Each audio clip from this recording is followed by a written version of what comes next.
Hey everybody, Rosemutter here, and welcome to part 58 of my Umineko Let's Play. In the last episode, well, things are not looking good for Natsui, we'll just say that. We left off with Erika was still kind of like licking her wounds after that not so great encounter with Badler. So she got absolutely spanked. She needs to kind of redeem herself and prove to everybody she's the great detective. And it looks like she's going to have her chance soon because, it seems like we've got another death, and Natsui is looking like number one suspect because she hid in the same room that Hideyoshi was attacked in. So it seems to be a setup. This game really wants to prove Natsui is the culprit. And, we don't have confirmation yet that Hideyoshi is dead, but we heard him get attacked. I'm pretty sure he's the next sacrifice or the death. So I'm excited to see how things are going to go for here. So it is time to see the aftermath of Hideyoshi's death and how Natsui is going to be able to talk her way out of this one. See if Beato and Badler are going to be able to step in and help her out again. How this is going to go, we'll just have to wait and see. So let's find out. Ava dashed back, bringing everyone with her. Goda was gripping a bolt cutter. It was to cut the chain with. After trying to open the door again and confirming the chain was still set, she yelled through the crack in the door.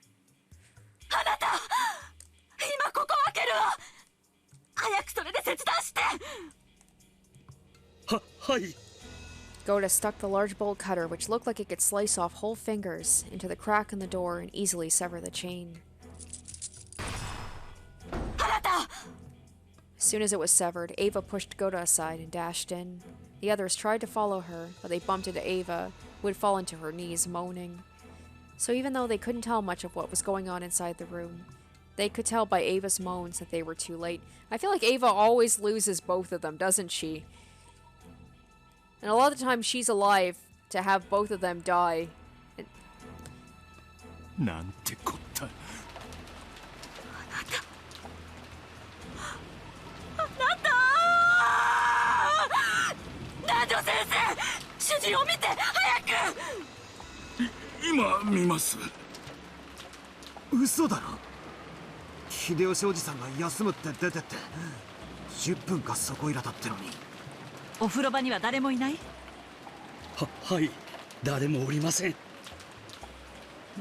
Nobody even checked the closet, and he's already saying, like, nobody's here.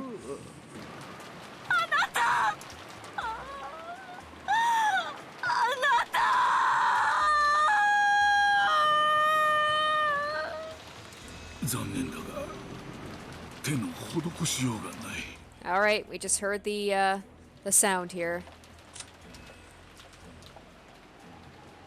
Alright, Hideyoshi, corpse discovered in a guest room on the first floor of the mansion. Oh, he had been pierced through the back with a demon stake. His tip reached as far as his lungs. Because he was lying face down on the bed, suicide must be ruled out. Okay, so not sliced open like I thought.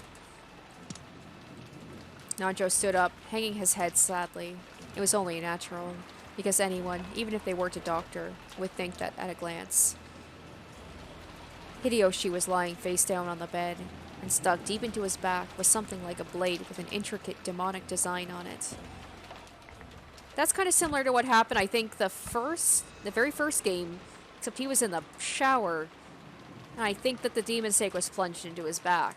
When Ava pulled it out with all her might, they could tell it wasn't a blade, but some kind of stake. I mean, I know he's already dead, but you never want to pull something out of somebody. If they're stabbed or whatever, you want to keep it inside.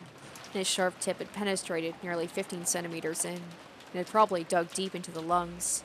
If it had been stuck in any harder, the tip might have even pierced all the way through to the surface of his chest.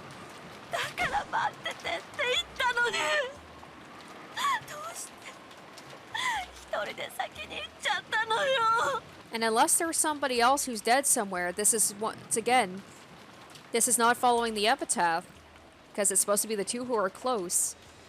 But this time it was just one, just like the first one where it was 5 instead of 6 that died.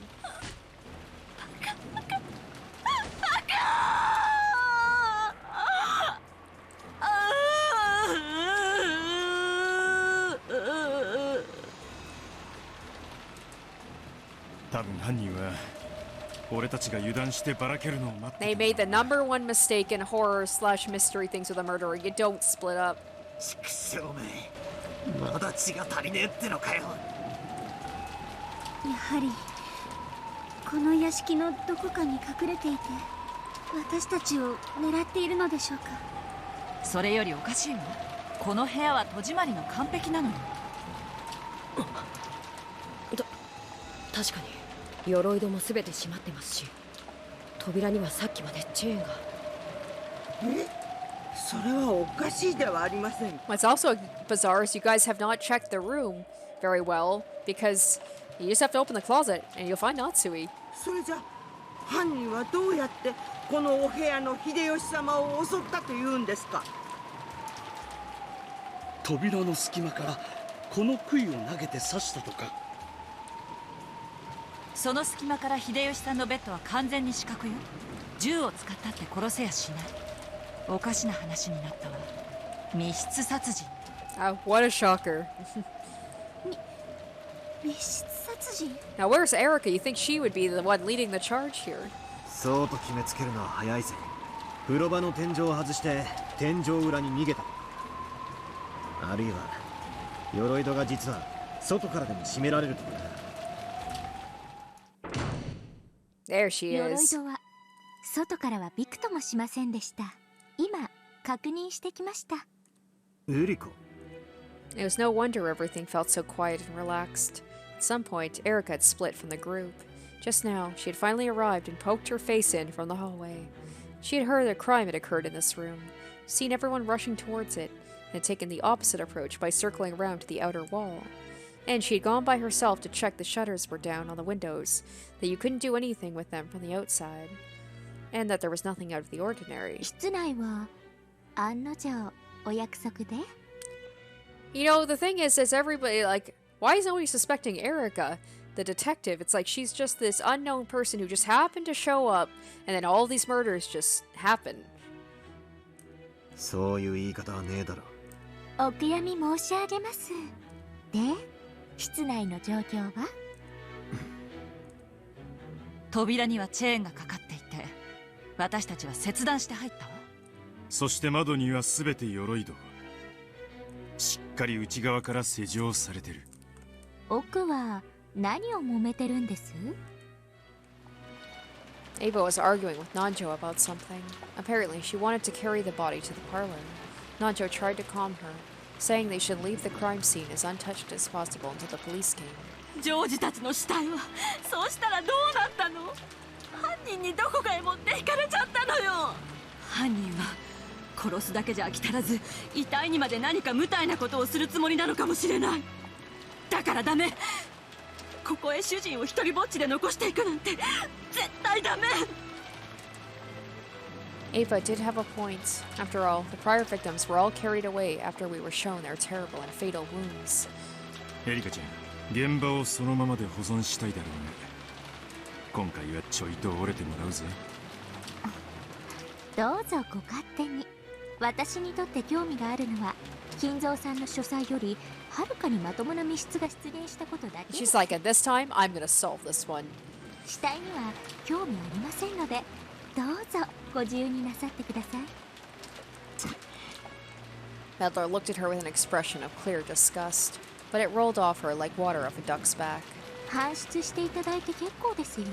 死体。あ、それとも私が邪魔ですか？ Erica backed away from the door to open a path. There was no trace of any sadness from the dead. Her eyes simply blazed at the thought of this locked room murder that had appeared. In any event, the great detective had given her permission. Ava and some others wrapped Hideyoshi's body in the sheets, and Goda and Rudolph started to carry him out. The sheets quickly turned red. It was so painful to see that Shannon and Kumasawa stripped the blanket off the bed to further cover the body. ほら、起き上がれ。え、どいてますよ。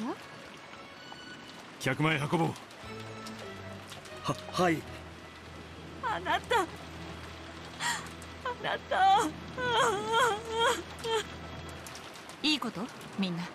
これからは常に団体行動。絶対に孤立してはダメ。犯人は源氏さんを襲った時点でマスターキーを得ているはずだ。世情がもはや安全を保証しないことは明白だぞ。The question is still why Hideyoshi had a key, right?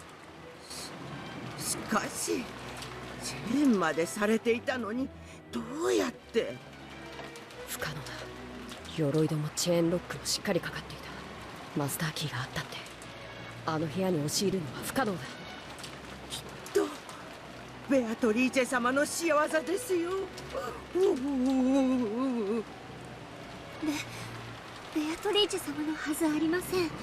碑文は解かれ、すでに儀式の意味は失われたはず。わかるものが。こんなの魔女にしか不可能だ。魔女にしか不可能。いい響きです。エリカちゃん、話を聞いてる？私たちはこれから全体行動って決まったわ。私たちはまず秀吉さんの遺体を客前へ運ぶ。Balor's like, I don't give a shit if she dies, to be honest. 探偵ごっこはそれからにしない？ When she heard the words playing detective, Erica grimaced visibly. Then after everyone had filed out, she took a single step into the now empty guest room, looked around, and burned the scene into her eyes. Erica claimed to have a photographic memory. If that were true, those few seconds were more than enough for her. Later on, she could sip black tea in the parlor, while perusing her mental photographs of the crime scene, and enjoy playing the part of the armchair detective. Then suddenly, right? Because nobody's checked the closet yet, then suddenly her eyes stopped on the closet off to the side. A closet for hanging overcoats. If this were large enough to fit a coat on a hanger, a person should be able to hide in it. Slowly, Erica stretched her hand out towards the closet.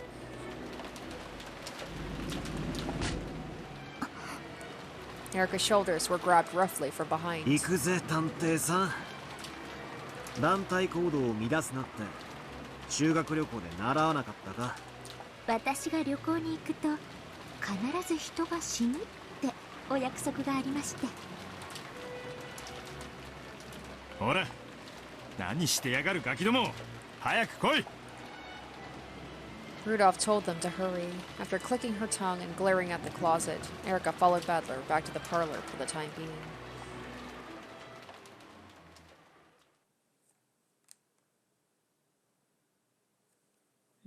The sound of their footsteps finally faded.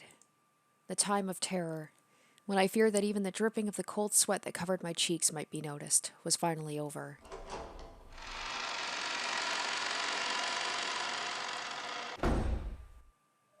I slowly opened the closet door with hands that still couldn't stop trembling and dashed out into the hallway. It's all right. No one's found me. Still, it's a good thing they didn't lock the door. If they had, I wouldn't be able to lock it behind me as I left, and they'd find that suspicious. Anyway, I should leave this place. Then I'll return to my room and pretend I was sleeping the whole time. That's right, I have to get back quickly. A new murder has occurred. They'll probably try to tell me about it, and they'll probably do it immediately after they carry Hideyoshi-san's body back to the parlor. I can get around a phone call by saying I was asleep and didn't notice, but if they come knocking directly, that'll be bad. I have to get back quickly before they try to force their way in. I don't even know whether I should sprint back noisily to save every second I can, sneak back with hushed footsteps, or walk around normally as though I don't know anything has happened. The one thing I'm certain of is I have to avoid bumping into them on their way back to the parlor. I have to get back to my room at a quick pace without being noticed by anyone. Oh man, I'm stressing out for her. This is like the Natsui's having a very bad time in this game board. I pass through the hall to the lobby. Once I've ascended the main staircase in the lobby, I'll be almost there. Something's gonna happen. Someone's gonna see her. Natsuhi-san? Oh, yep, and it's the worst possible person that could have seen her. Just as she was about to go up the large staircase, Natsui heard Erica call out to her, and was so surprised she visibly jumped. ちょうど今からあなたにも知らせに行こうと思ってたんです。Erica's probably still steaming from last time, like being outsmarted by Natsui and Badler, so she's probably like, I gotta prove myself this time. それはありがとうございます。それで何かありましたか？今夏日さん階段を登ってました？夏日さんの部屋って上ですよ Oh, ね。 be one thing if she was going down the stairs, but going up the stairs is very sus. Erica coldly pointed out this strange fact. Natsui cursed her bad luck. 寝つけなくて客間に戻ろうとしていたのですが、自分の部屋に鍵をかけたか不安になり戻ろうとしたのです。心配性なのでよくあることです。気にしないでください。よくありますよね、そういうの。記憶力に自信のない人にありがちな癖です。 Ooh. I said, that's a shot at Natsui, and also I feel personally attacked because that's me about, like, a lot of times when I'm going off somewhere, when I'm leaving the apartment, I have to go back and be like, did I leave my hair straightener on? Did I leave anything on? Erica was clearly making fun of her, and Natsui might have put on an annoyed expression under normal circumstances. However, right now, Natsui was just extremely relieved to hear Erica admit that this was nothing out of the ordinary. エリカさんこそお一人でどうしたんですか？例の客室を調べようかと思いまして。客室？ええ、大変なことになったじゃないですか。現場検証は私の権利ですので。 Erica's probing gaze peered deep into Natsui's eyes. She could tell Erica was already suspicious of Natsui.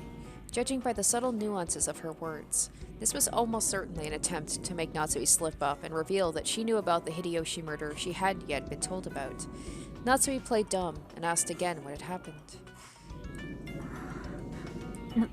何か？いえ、何でも。また最初の事件の繰り返しですね。どういう意味ですか？またあなたは自室で、そして今回もそのアリバイを証明できないわけですよね。おっしゃっている意味が分かりません。逆を言えば私が自室にいなかったことをあなたこそどう証明されるわけですか？おや、そうきましたか。ならばそれはおいおい。鍵は後にしてください。 Erica's like, "Oh, we're gonna work this out. Don't you worry." 皆さんに重大な話があります。鍵を確認したら戻ります。先に始めていてください。秀吉さんが殺されました。その件についてです。Alright, Natsui definitely played it better than last time with Kinzo. She had planned on escaping to her own room using her lock as an excuse, claiming to have a sudden headache and staying in bed the rest of the time. However, now that she'd been informed of Hideyoshi's murder, it would be clearly suspicious to say that could wait and escape to her room. Yeah, she's learning from last time when she was like really going in on like, we must not disturb father even though a bunch of murders have happened. That looked really suspicious, and now she's like, alright, I can't do that again. She was already under suspicion after being seen heading up the stairs to the second floor. She couldn't afford to do anything else suspicious. Natsui gave up and headed for the parlor as Erica had urged her to.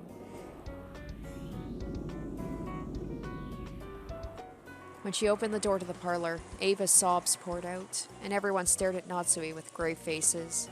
Those gazes almost made it look as though they suspected her. It was now painfully apparent to Natsui. This must have been what the man was after. It was a trap to create a baffling locked-room murder and frame her for it. But I couldn't disobey. I couldn't sacrifice my husband's life. And while it's true I was hiding in the closet, that was all. I haven't committed murder.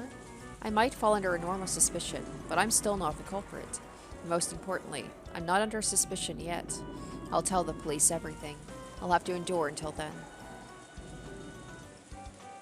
I'm sure one of the servants is feeding information to the culprit. Even in a situation like this, if I talk about my husband being a hostage, the culprit will hear, and it might be used as an excuse to kill him. ちょうど夏日さんが戻ってきてくれました。全員が揃ったところで、私から皆さんにとても重要な話があります。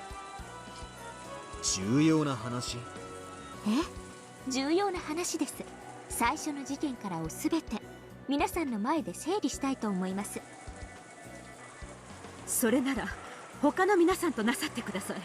私はそういうことは警察に任せるべきと思っています。関心がありません。No, Natsui, that's not a good thing to say right now. 整理した上で重要なお話があるのです。あなたにも誰にも断る権利はありません。Erica used her detective's authority to proclaim the start of an assembly. None of the pieces could disobey. Praying that she wouldn't become the topic of conversation, Natsui reluctantly sat on the sofa as she'd been urged to. あ、すみません。その扉閉めてもらえます？はい。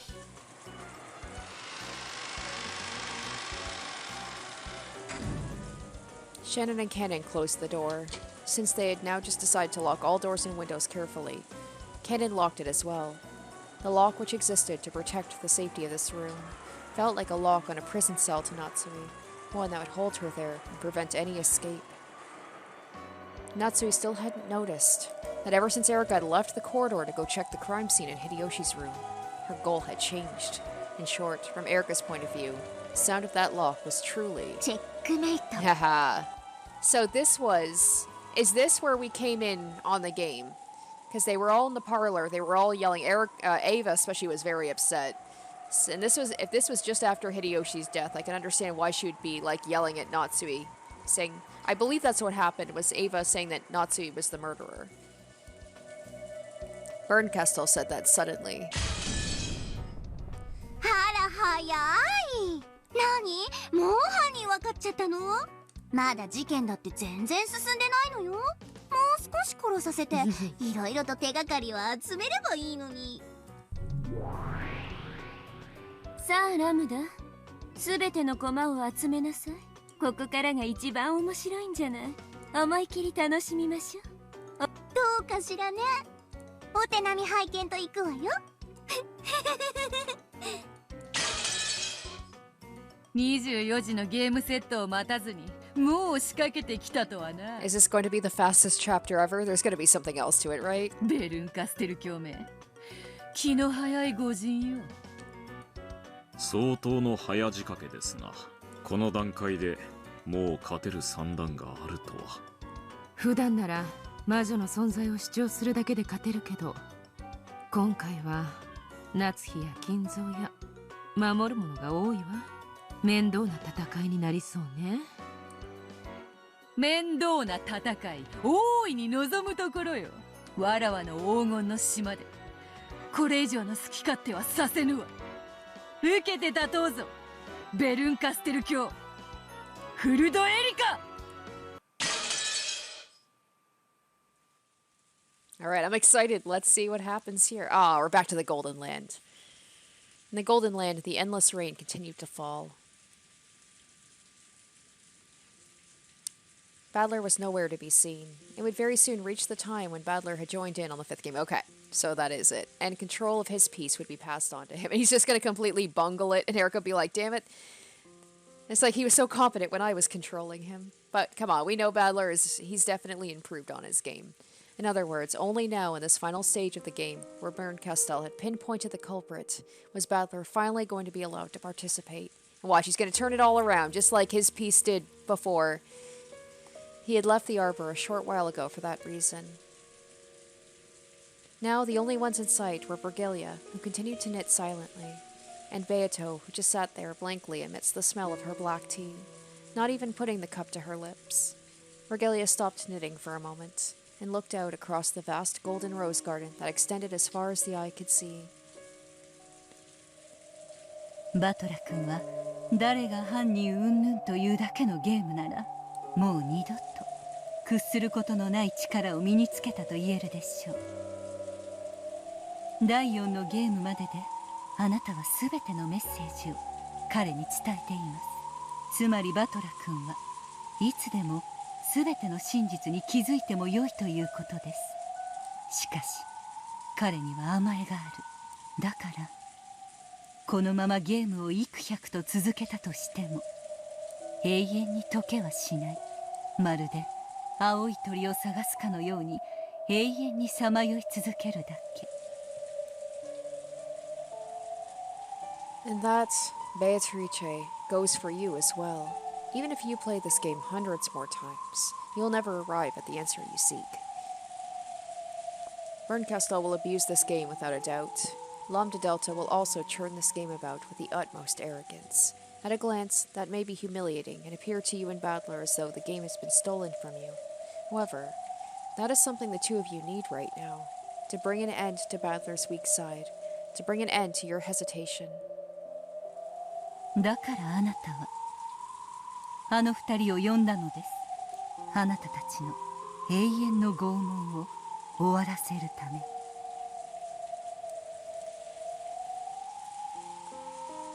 あの二人はあなたに勝利か敗北のいずれかを与えるでしょう。しかしそれはいずれであってももはや慈悲に満ちたものです。あなたにももうそれは分かっているはず。 Regalia faced Beato, whom she had come to adore like a daughter, with cold eyes that she must not have shown often. It was like the gaze of a mother who, instead of scolding, silently urges their child to recognize their mistake.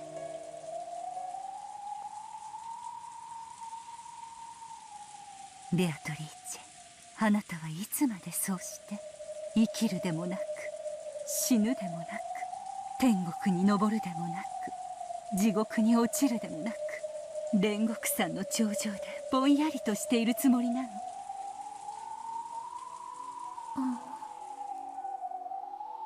私はワルギリア、彼を煉獄山に案内し頂上のあなたのところまで連れてきました。そしてあなたはベアトリーチェ、彼の手を取って天国へ昇るか彼を抱いて地獄へ落ちるか選ばなくてはならない。 Is the hymn Battler or someone else?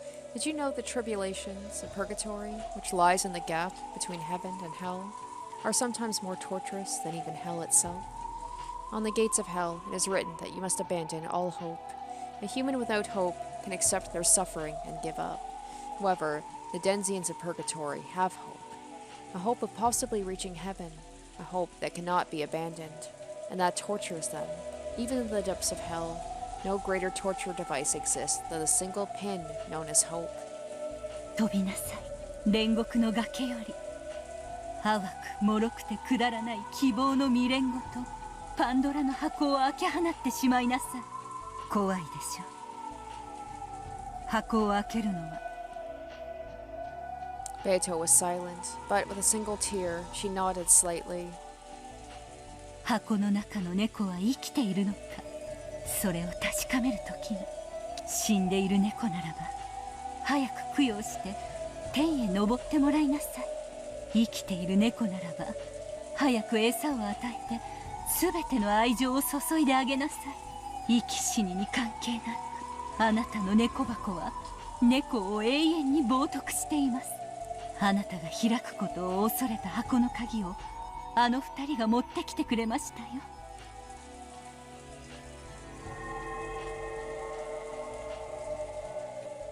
Beatrice, the time has come for you to die. I hope that your heart will be stopped by the hand of the person you desire.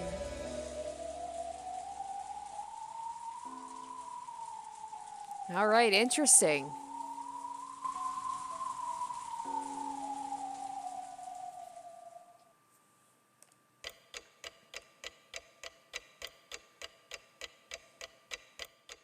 Oh, we are moving on quite far ahead. All right.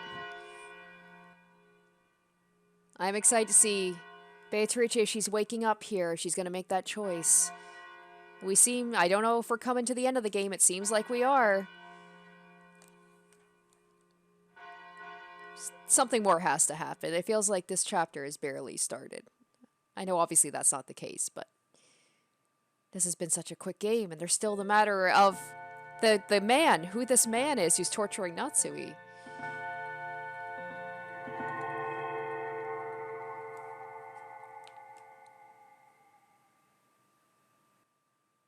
Oh, okay, this is... All the pieces from the game board were gathered. Oh, this music, though. Ooh, this is spooky. All the humans, furniture, witches, and the witches on an even higher level have gathered in one place.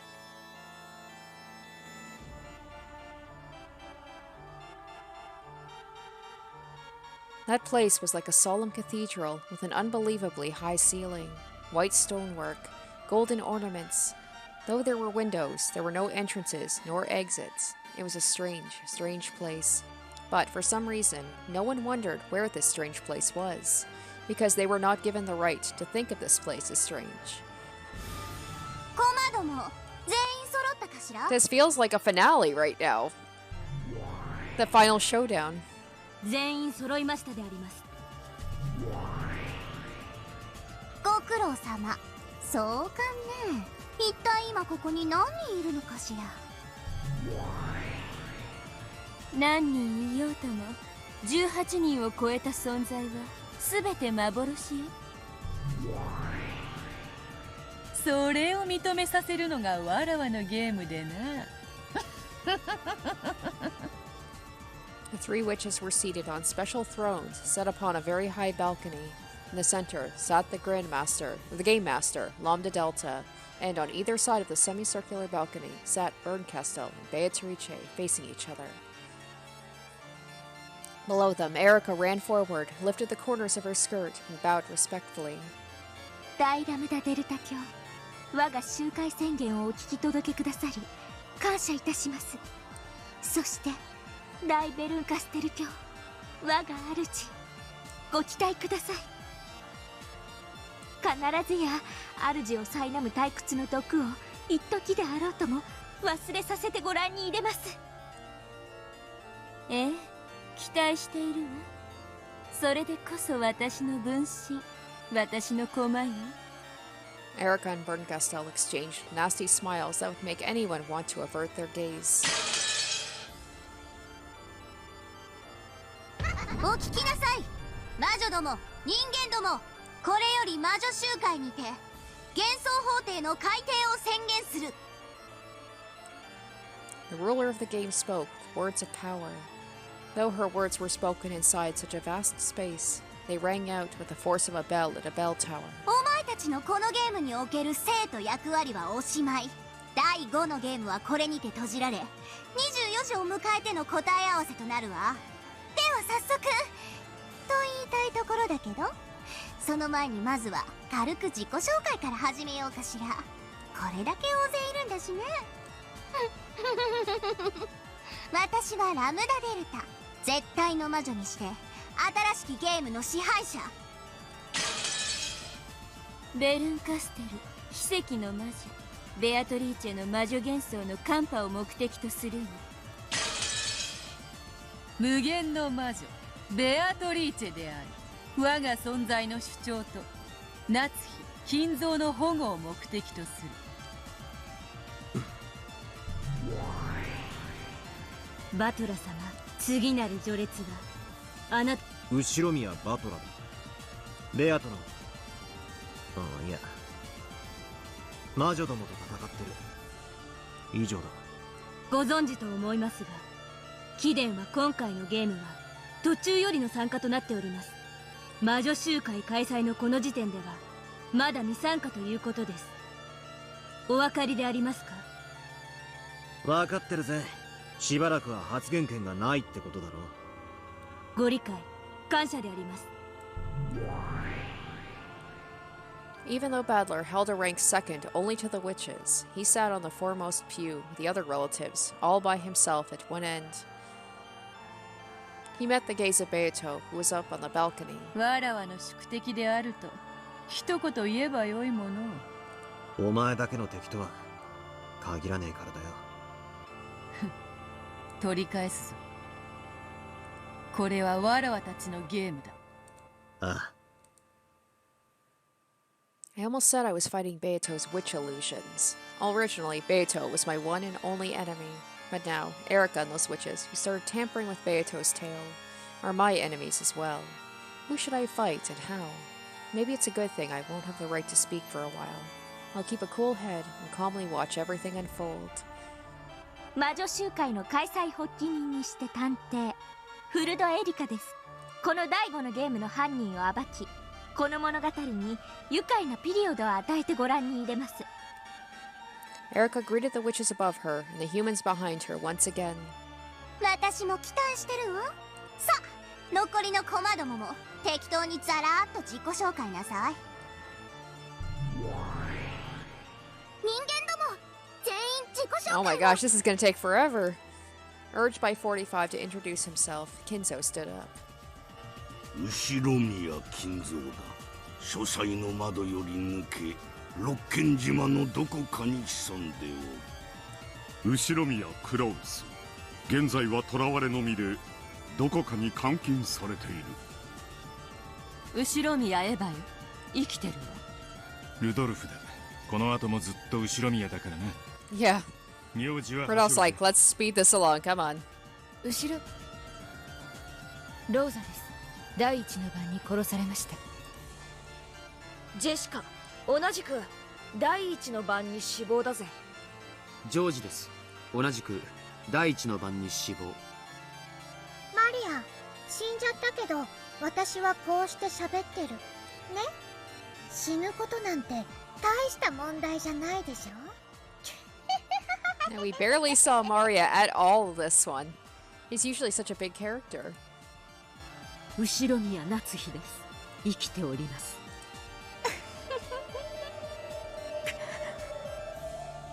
秀吉や、ついさっき殺されたばかりや。桐江よ、まだ生きてるわ。南條です。私も流れておりますな。源氏と申します。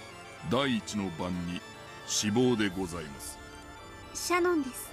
生存してます。カノンです。同じく生存。ゴーダです。よろしくお願いします。皆様方。熊沢でございます。よろしくお願いします。続いて魔女ども、全員自己紹介を。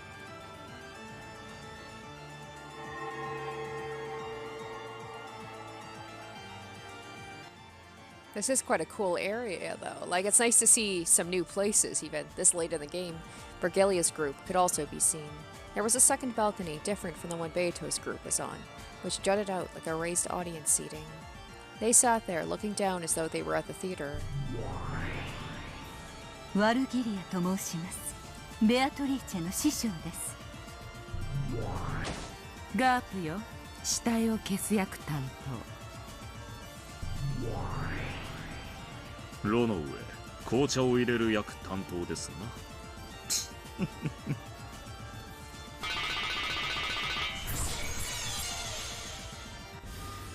煉獄の七姉妹を代表してご挨拶申し上げます。 Oh my gosh. Are they all the Sisters of Purgatory? So this is like a shorter chapter, but like I feel like most of it's dedicated to like reintroducing all the characters again. 第二の晩の秀吉殺人を担当しました。煉獄の七姉妹、ここに。続けてエリカ教の家具どもは自己紹介を。ガートルード、異端審問補佐官なり。コーネリア、異端審問補佐官なり。The two of them could also be seen on the second floor balcony. They sat apart from Vergilia's group. Then, Delanor, who was seated between the two, slowly stood up. She had a presence and dignity about her, as though she was overseeing everything from that place. ドラノール・エノックスであります。エリカ教の首席補佐を務めます。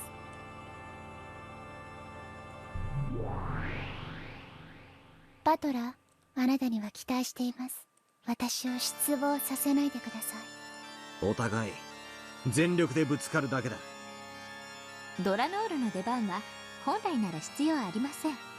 しかし魔女側が醜く言い逃れをもてあそぶとき、それを断罪してもらわねばなりません。書斎での奇跡は二度と起こりませんから。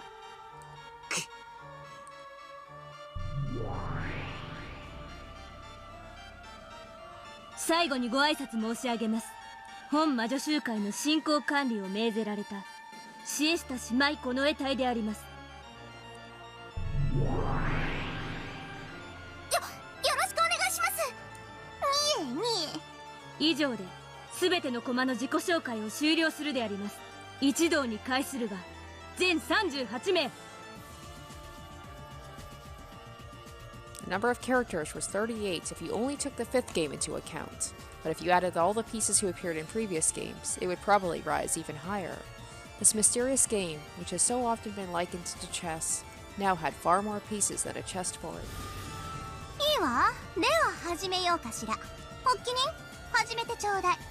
ああ、悪いけどそこのヤギさん、ジュースのおかわりお願いね。私にはポップコーンを。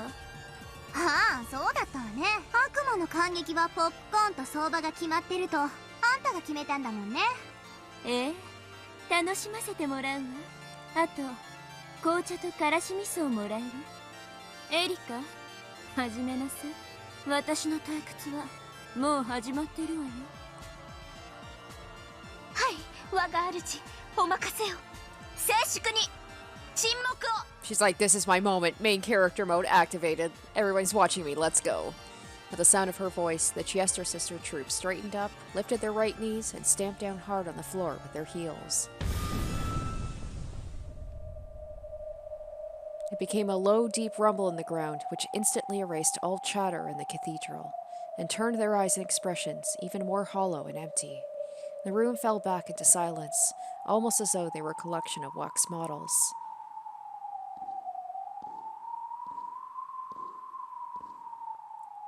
Amidst this heavy silence, there was the sound of footsteps, as Erica walked into the center where she could catch everyone's attention, because of course she did.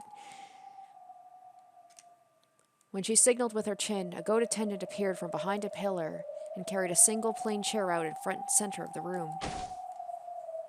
It must have been the defendant's chair. フルドエリカは告発します。第5のゲームの殺人犯は Is it? I mean, she's pointing towards a certain someone, but 後宮夏日さん。 I was expecting maybe to do a heel turn and have it be someone completely different, but I mean, Natsui is the obvious person. あなたが犯人です。 Erica pointed at Natsui and spoke. The Natsui waxed all alone, twitched, and regained its expression. It was an expression of panic. シエスタ姉妹、被告人を席へ連れてってちょうだい。了解であります。ちょっと何をするのです。話しなさい。45 and 410 pinned Natsui's arms behind her back and led her to the chair in the center. Natsui resisted, but the Chester sisters were surprisingly strong, and she couldn't do anything. She turned to the relatives for help, but they just remained silent like wax models. これよりフルドエリカはなぜ後宮夏日にだけ犯行が可能か再構築してご覧に入れます。 Alright, I'm excited to hear this. So, I mean, we have been seeing things from Natsui's point of view. So, if we go by that, we're like, okay, well, she didn't do the crimes, but it could also be an unreliable narrator situation. And we think about it like, alright, well, who else could it be if we're talking about a human culprit? ベアト、もちろん受けるでしょ。当然よ。後宮家顧問錬金術師黄金のベアトリーチェだ。フルドエリカ、受けて立つぞ。我が主に着せようと企むその濡れ衣、引き裂いてくれるわ。ベアトリーチェ。安心せよ夏日、そなたはわらわの主だ。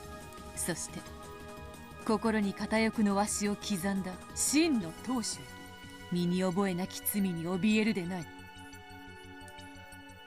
At those words, Natsui jerked back and gulped. Her panic finally disappeared, and she stood up straight. そうですとも。私は後宮夏日、後宮家を冒涜するあらゆる挑戦を受けて立ちましょう。どうしてこの状況にそのような虚勢が張れるやら。あなた、本当にどこのかけらでもいじめられっ子ね。Yeah, her and Rosa for sure. ではベルン、主張どうぞ。ベルンカステルは主張するわ。このゲームの犯人は人間、後宮夏日。ベアトもどうぞ。ベアトリーチェは主張する。このゲームの犯人は人間にあらず。わらわこそ犯人であるわ。Berncastel, who smiled daringly, and Beatrice, who smiled firmly, crossed gazes. お聞きね、魔女ども、人間ども。一つの真実に二つの主張が現れたわ。犯人は人間後宮夏日か、犯人は魔女ベアトリーチェか。魔女が勝てば第5のゲームの真相は闇に消える。エリカが勝てばゲーム版より魔女幻想は打ち滅ぼされる。つまりベアトにとってのみ負けることの許されない勝負だけれど、覚悟は大丈夫？何の覚悟が必要だというのか、もとより望むところよ。 If Erica were to win, the witch illusion would be destroyed. That would mean the existence of the witch would be denied. Beato was fighting for her life. However, this wasn't the only time she'd been fighting for her life. It had always been a life-or-death struggle, even when she fought with Badler. Because if Badler had won and broken through the witch illusion in any of the previous games, Beato would have been destroyed. 汚ねえな。エリカのやつだけ負けても何も失わない。それはどうでしょう。ベルンカステル教には情けの心がありません。彼女は自分の望んだ活躍をしなかった駒に温かい処遇を与えるとは思えません。I mean, we saw it. Like, I temporarily forgot during the showdown between Badler and Delanor that Erica is controlling, not Erica, sorry, Bernkastel is controlling both pieces, so she basically, like, had Badler argue against Erica. It's just like she seems to likes to cause misery for Erica. It seems to bring her pleasure. It was inconceivable that the ruthless Bernkastel would place no blame at all on a piece who had suffered defeat. Erica was probably fighting for her life just the same. The two claims would clash, and one would be weeded out. One would fall, and would not leave this place alive. The only ones who truly had nothing to lose were the witches.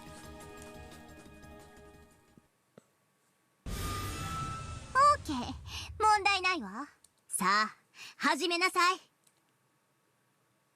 それでは私から始めたいと思います。秀吉さん殺しについてはとてもシンプル。夏日さん以外の方を疑うことは不可能なはずです。私たちは被害者と夏日さんを除いて全員が同じ部屋にいたじゃないですか。This one does seem pretty straightforward, and we know Natsui was in the room with Hideyoshi.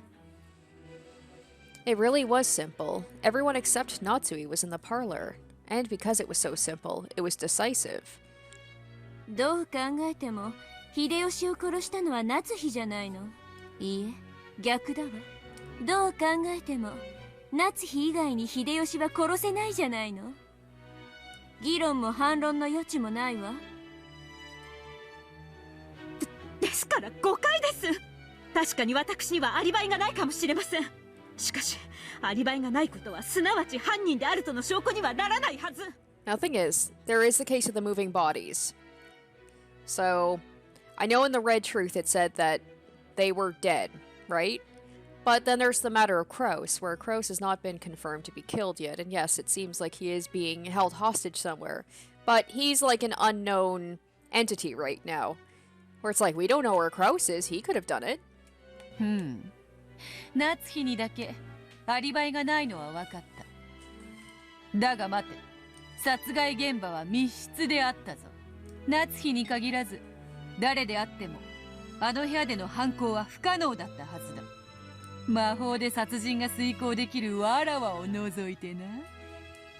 密室トリックであるハウダニットについては後で説明します。とりあえず今はフーダニットから。よって以上により秀吉さん殺しは夏日さん以外の人物を疑うのは不可能となるわけです。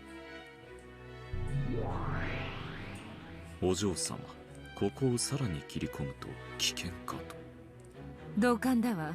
夏日が秀吉の部屋のクローゼットに隠れていたのは事実。復讐要求で所在の確認を行われると追い詰められるわ。であろうな。ゲームの支配者はラムダデルタ教だ。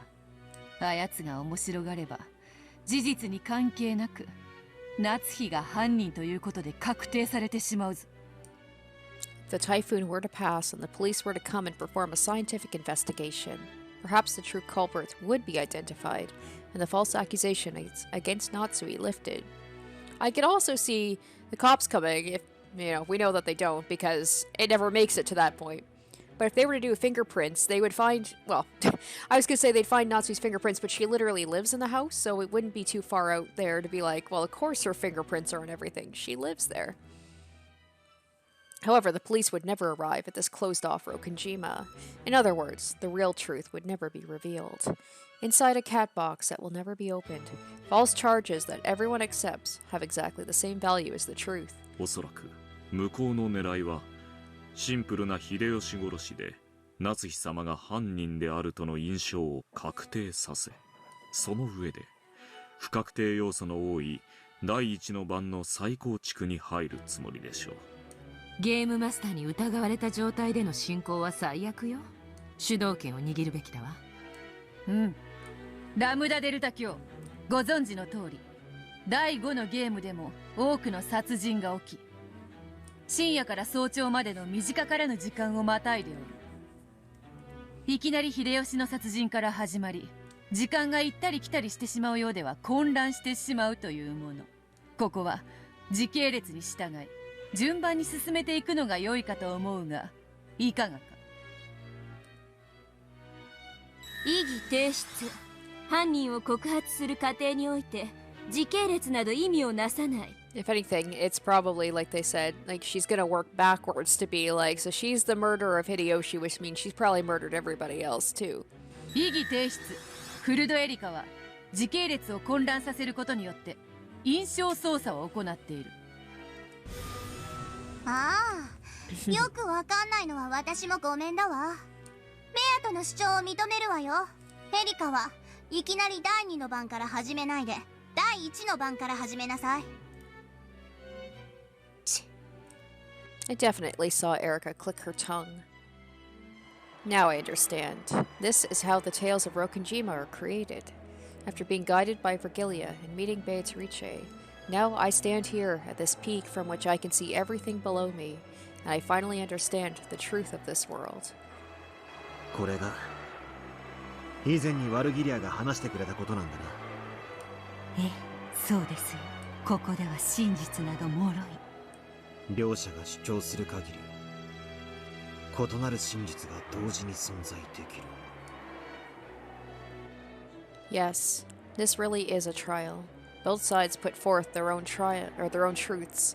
This here truly is the Braun Tube trial that Virgilia once used as an analogy. ではラムダデルタ卿のご命令に従い、最初の第1の番の事件から話を始めます。ご存知の通り、10月4日初日の24時、親族会議の小休止の後、夏日さんは先に休むと一人退席しました。よってその時刻から翌朝まで完全にアリバイは消失します。The culprit is Ushirimiya Natsui. This is because Natsui is the only one without an alibi. はて、そうかな。夏日以外にもアリバイの怪しい人物などいくらでもいるはず。それら全員の疑いを晴らさぬ限り、夏日を犯人呼ばわりさせるわけにはいかぬぞ。The culprit cannot be definitively said to be Natsui as long as there are other people without alibis. Oh Jesus. Okay, wow. Alright. Natsui was the only one without an alibi between 24 o'clock and 1 o'clock. This is being used as a basis for claiming that she is the culprit. However, this cannot be said for certain as long as the following possibilities exist. Is it not possible that Badler in the guest house committed the crime? Is it not possible that Nanjo in the guest house committed the crime? Is it not possible that Goda in the guest house committed the crime? Is it not possible Kumasawa in the guest house committed the crime? Alright, instead of saying where they are, I'm just going to rattle off the names. Is it not possible that Genji, Kraus, other people in the mansion besides Natsui committed the crime? Is it not possible that George and the others were actually playing dead? What if the second floor was reachable without going past Erica in the lounge? What if the crime was committed before 24 o'clock? What if the crime was committed after 3 o'clock? What if the crime was committed outside the interval of 24 o'clock to 1 o'clock? What if someone in the mansion committed the crime between 24 o'clock and 3 o'clock? 確かに夏日が怪しいとそこまで言い張るなら、エリカは夏日以外全員のアリバイを示してみせるべきだわ。 Okay, cutting all of these potential possibilities down. This alone, I could see this is extending this trial that's going on by quite a bit. This could take up the whole rest of this chapter. This is why I would never want to be a lawyer. God, exhausting. ねえベル。ええ、無論よ。エリカはそれを完全に説明しきるわ。The culprit is Ushirimi and Natsui. As we will prove, everyone else has an alibi. 当然です、我が主。では順にご説明していきたいと思います。源氏殺しは一度忘れ、ゲストハウスの事件のみに絞って進めます。となればゲストハウスにいた使用人を疑いたいですよね。あの晩は郷田さんと熊沢さんがゲストハウスにおられました。そうですね。She turned to face the direction where those two people were seated, and just those two wax models came back to life. When they weren't allowed to speak, they probably weren't even granted a soul. In that case, it would have been much better if Natsui's soul could simply have disappeared as well. Natsui, who was in the defendant's chair, kept her soul the whole time, and was constantly hanging her head, looking nervous. Goda hurried to his feet and answered Erika's question. はい、そうです。私はあの晩一人でゲストハウスの使用人室におりました。私はこの老体ですからね。夜は答えますから、ゲストハウスの控え室に戻ってお先にすぐ休ませてもらいましたとも。では郷田と熊沢もアリバイを失うではありませんか。一人で控え室で休んでいたと自称する熊沢、一人で使用人室にいたと自称する郷田、そのどちらにもいとこ部屋へ行き殺人を行う余地があるはずです。めっそうもない。どうしてそんなことを私たちが。そうですともそうですとも、人殺しなんてそんなとんでもないことです。The culprit cannot be definitively said to be Natsui. After all, is it not possible that Kumasawa or Goda committed the crime? 夏日が全て語っておるわ。控え室で一人眠った熊沢も、使用人室に一人こもった郷田も、寝室の夏日と何も変わらぬ。どちらもアリバイを失うではないか。ご安心を。この二人は殺人犯ではないと私が保証します。まず熊沢さんは晩餐後、私たちと一緒に屋敷を出てゲストハウスへ行き、そのまま控え室に入り朝まで眠っていました。郷田さんも同じです。事務作業を終え、その後に私たちとラウンジで談笑して、それを終えてから休みました。両名とも殺人を行う余地はありません。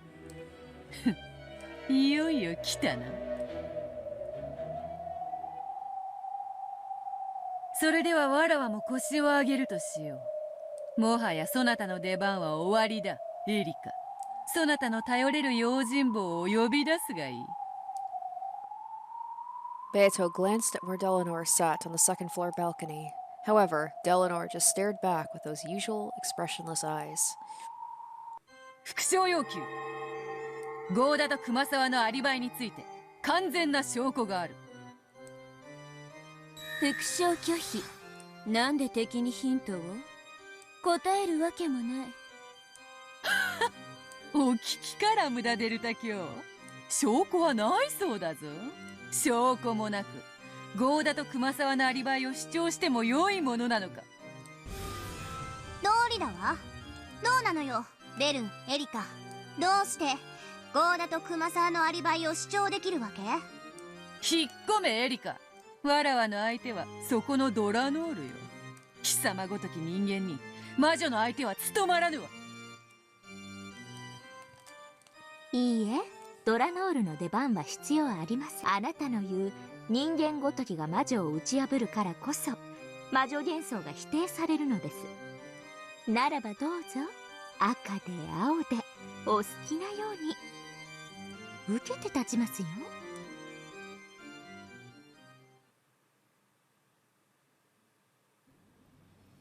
Ooh. Is this a new song? It sounds... Alright, so we're having Beato versus Delanor? Or at least Delanor, or not Delanor, sorry, Erica versus Beato. In response to Erica's challenge, Beato smiled boldly yet gracefully and slowly stood up. And they glared at each other between the floor and the balcony. ゴーダにも熊沢にもそれぞれアリバイがない。二人はゲストハウスにおり、いつでもいとこ部屋へいたり、犯行を行うことができた。それが否定できぬ限り、夏日を犯人呼ばわりすることなどできぬぞ。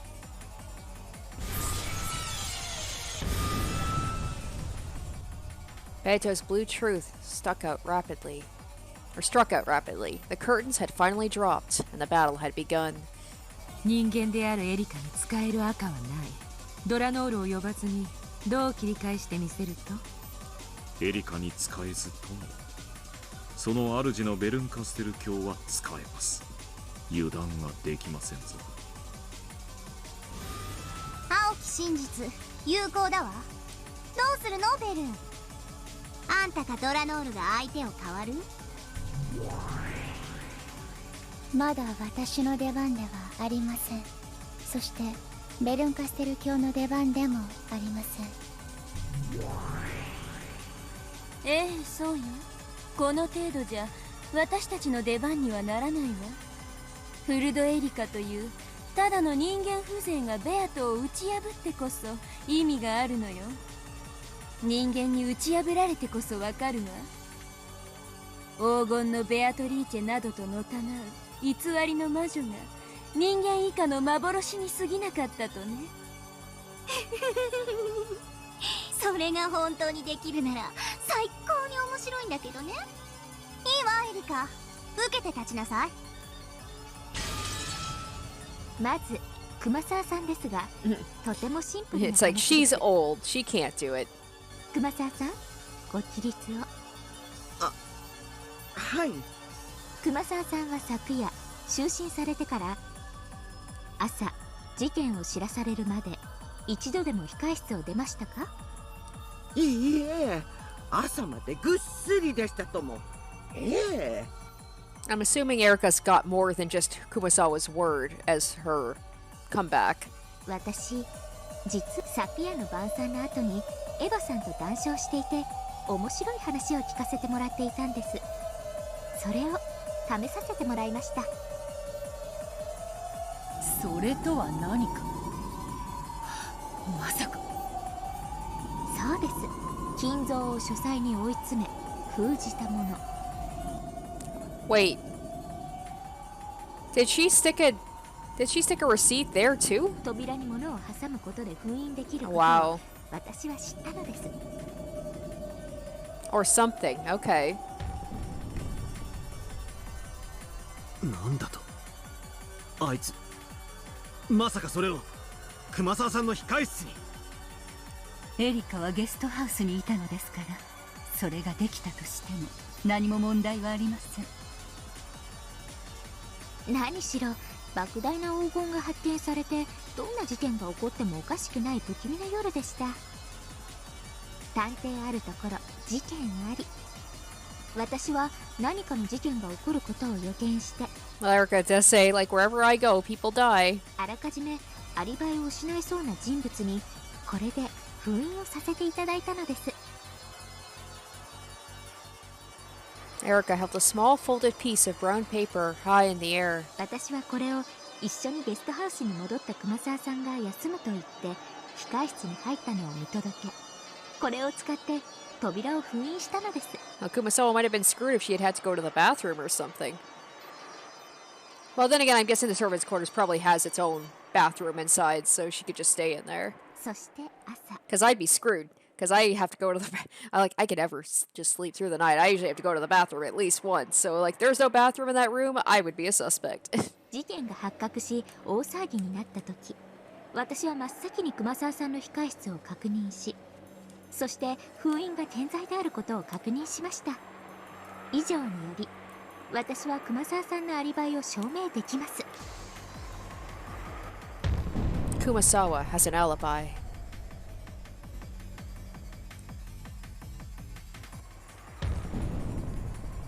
Alright, so we're gonna check that off the list. Yep, there we go. So she's gonna run down every single thing being like, this is why none of these have any bearing on it, and it can only be Natsui.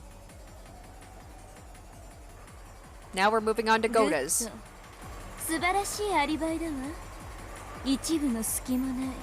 熊沢はエリカと共にゲストハウスに戻り、そのまま控え室に入って休み、朝まで部屋を出ることはなかった。つまり熊沢はゲストハウスへ戻って以降、朝まで2階に上がっていない。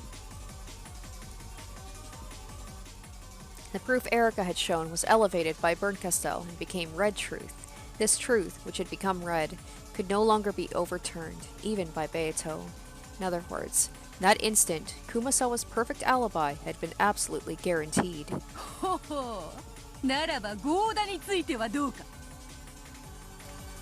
ゴーダさんもゲストハウス到着後はすぐに使用人室にこもられました。そして同様にこれで封印させていただきました。そしてローザさんが午前1時にお戻りになった時はたまたま廊下に出た私が気づき、使用人室のゴーダさんにそれを伝えたのです。その時封印は健在でしたので、ゲストハウスに到着してから午前1時までゴーダさんは使用人室を出ていません。そしてその後はラウンジで午前3時まで私と一緒にいました。そして午前3時以降は私は2階にいましたので、ゴーダさんが2階に上がってこないことを保証できます。エリカの封印がゴーダが午前1時まで使用人室にこもっていたことを証明するわ。そして午前3時までのアリバイを一緒にラウンジで過ごしたエリカが証明するわ。そしてそれ以降の朝までに2階へ一切立ち入ってないこともエリカが証明するわ。つまりゴーダはゲストハウスへ戻って以降、朝まで2階に上がっていない。Goda has an alibi. I'm just imagining Erica running around everywhere and just sticking papers in people's doors. Alright, well that's 2 knockdown. And Badler can't really jump in right now and stick up for Beato or Natsui because he can't speak right now. He's just an observer. お見事よ、エリカ。あんたのその扉の封印によるアリバイがベルンに認められて赤き真実に昇華されたわ。ありがとうございます、我が主。我こそは探偵。人間でありながら赤き真実を行使することのできる人間を超えし者。人間を超えただと。この思い上がりめ、口走るには1000年早いわ。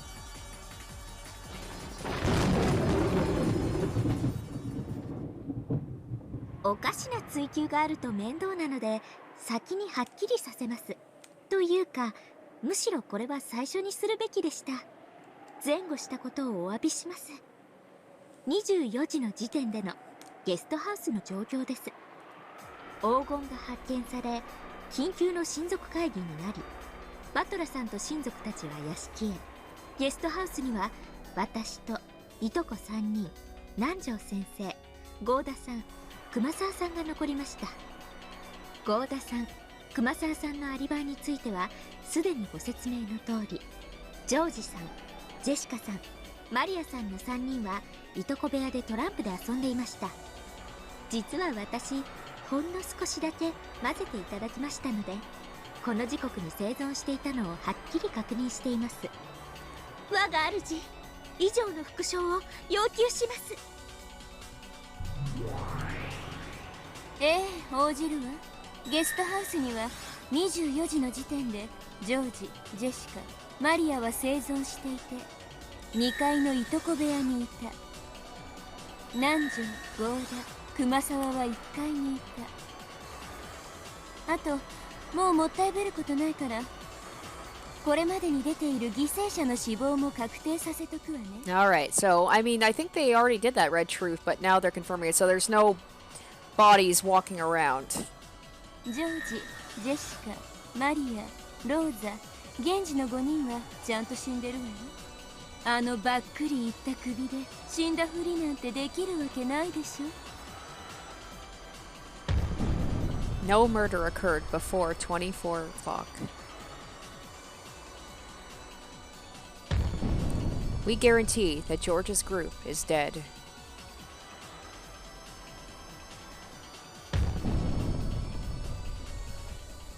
Alright, so that one's gone, and then the crime committed before 24 o'clock is gone. Yep. Man, she's knocking these out pretty quickly, actually. 副将を感謝します、我が主。これをはっきりさせないと、私がアリバイを保証した以前の段階ですでに殺されていたとか、実は死んでなかったとか、いろいろ言われかねませんので。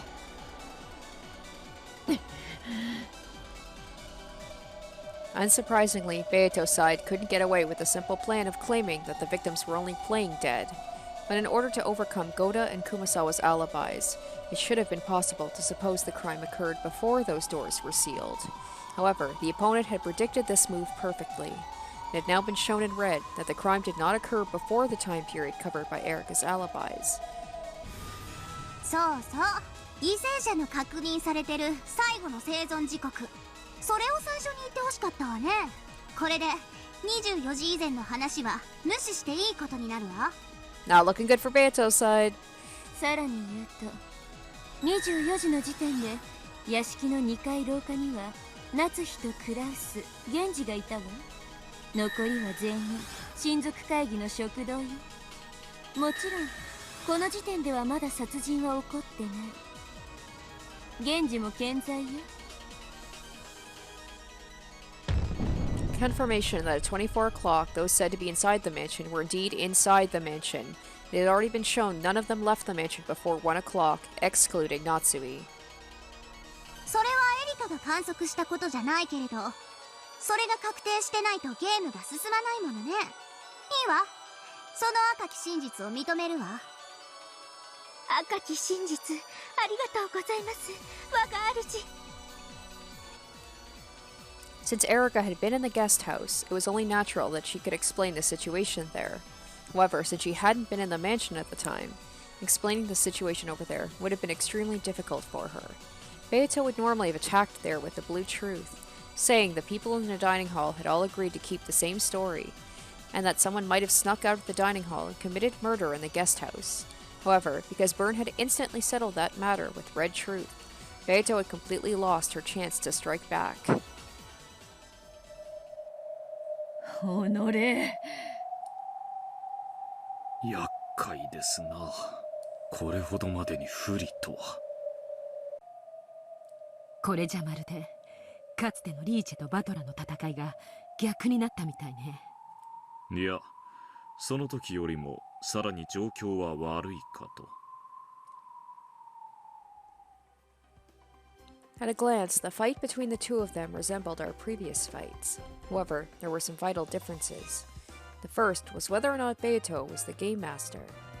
The Beato who fought against me was the game master, so she knew all the truth. That's why she was able to use the red truth at will. However, the current Beato isn't the game master. She's just a single piece on the game board. In other words, even Beato doesn't know the truth. So you could say that Beato is now in the same position I once was. Also, though Erica may seem to be in the same position I once was, she's actually competent. The situation for her is totally different. She's connected to the witch called Berncastel. Even though she isn't the game master, she's capable of elevating Erica's statements to become red truth. Because of this, Erica can use the red truth even though she's neither a witch nor the game master. Beato, who is supposed to be the witch, possesses no truth or red she can use. And yet, the detective Erica can use the red truth. The advantage is completely flipped over to the other side. You could probably say the current Beato is in a much worse position than I was when I fought with her. After I got used to the game, Beato stopped responding to my repetition requests. But in the beginning, she responded to almost all of them, giving me quite a few hints. That's why we were able to fight on par. However, Bernkastel is different. She fully understands the rules of this game and is prepared to corner Beato without even a hint of restraint. And all this made me realize Beato was going easy on me so we could fight on par with each other.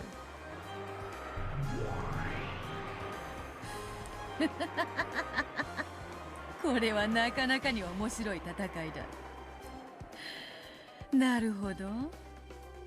わらわはかつてのバトラの立場で戦っているというわけか。ベアト。かつてのそなたを無能と蔑んだわらわだ。この程度、まだまだ答えぬぞ。ゴーダと熊沢を疑うことはもう不可能だわ。これ以上論点にしても勝てない。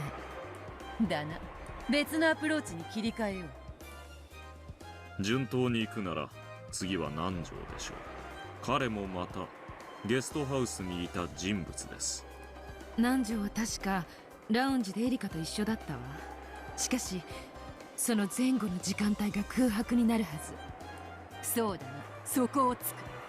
南條、そなたは確かエリカとゴーダと一緒にゲストハウス1階のラウンジでくつろいでいたのだったな。Is it not possible that Nanjo in the guest house committed the crime?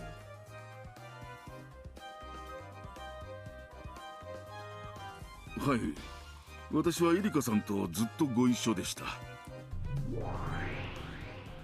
ラウンジで過ごした時間は午前1時から午前3時までです。ええ、そうです。午前1時から午前3時までの間、私と南條先生、合田さんの3人はラウンジでくつろいでいました。我が主、復唱要求です。応じるわ。午前1時から午前3時までエリカ、南條、合田の3人はゲストハウス1階のラウンジで過ごした。Though she had flat out refused Beato's repetition request, she responded to Erika's immediately. The red truth was starting to corner Beato. Beato grimaced as though in pain, but she still struck back with the blue truth. No, she really was in pain. As alibis were steadily established for everyone other than Natsui, the witch illusion was also being denied. Beato perceived the denial of her existence as pain. ならばラウンジで過ごした時間帯の前後はアリバイがないはず。南條にも犯行は可能であるぞ。そうね、南條がラウンジでエリカと一緒に1時から3時までいたことは分かったけど、それ以前とそれ以後はどうなのかしらね。どうエリカ。はい、まず午前1時以前のアリバイ、これは全く問題ありません。And I think this was supposed to be the easier one. This was the one that Beato was hoping to be able to kind of corner Erika on, because the other one, the Natsui one, seems a lot more straightforward with her being the only one in the room, it seems like, with Hideyoshi, and yet she's just getting destroyed so far with this one.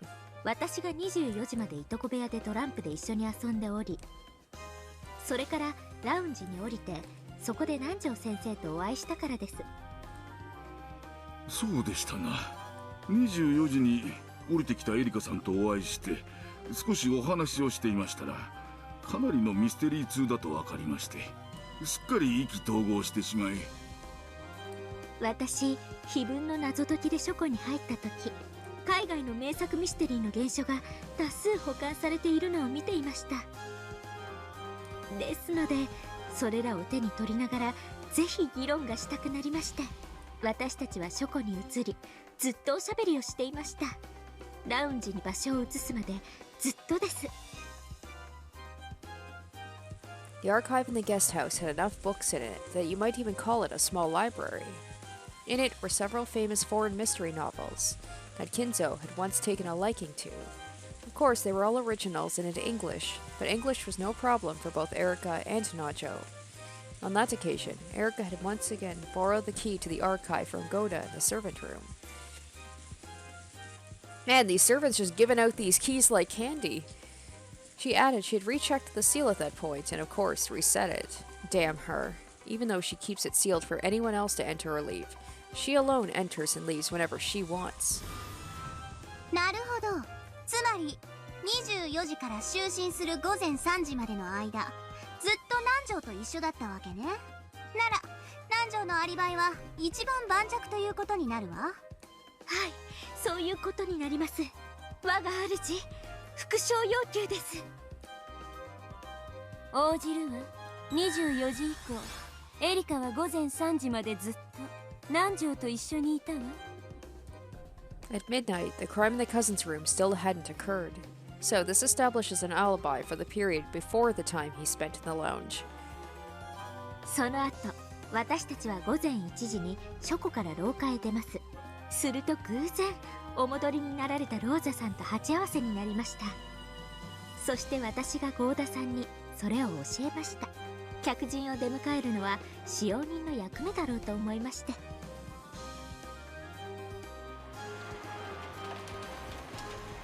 Goda asked if he should bring a towel, but Rosa refused.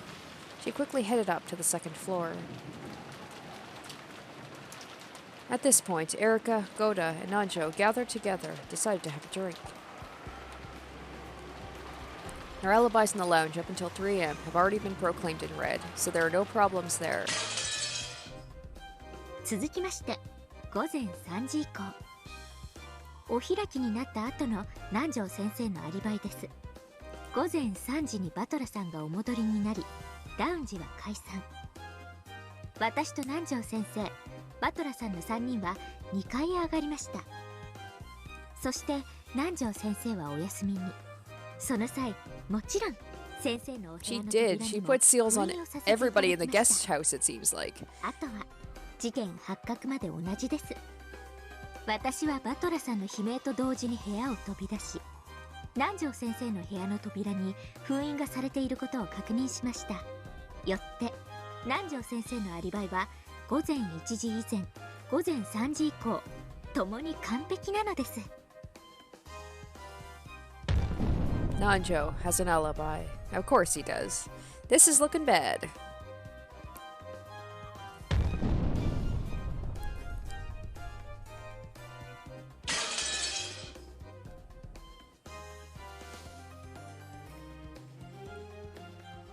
Alright, so that's about half of them knocked out already. 素晴らしいわ、エリカ。あなたの封印も赤き真実も完璧よ。南條は午前3時までエリカと一緒にいたというアリバイがある。そして午前3時から朝まで自室を出ていない。Using the seals she had placed on the doors, Erika was granted red truths from Bernkastel one after another. When I gave Beato a repetition request, it was about maneuvering and tactics. But it's totally different for Erika. For her, it's like having a trump card, which can make red whenever she wants. これでゲストハウスの容疑者全員のアリバイ証明を終えました。問題はありませんね。問題はあるぞ。それはだな。Oh no.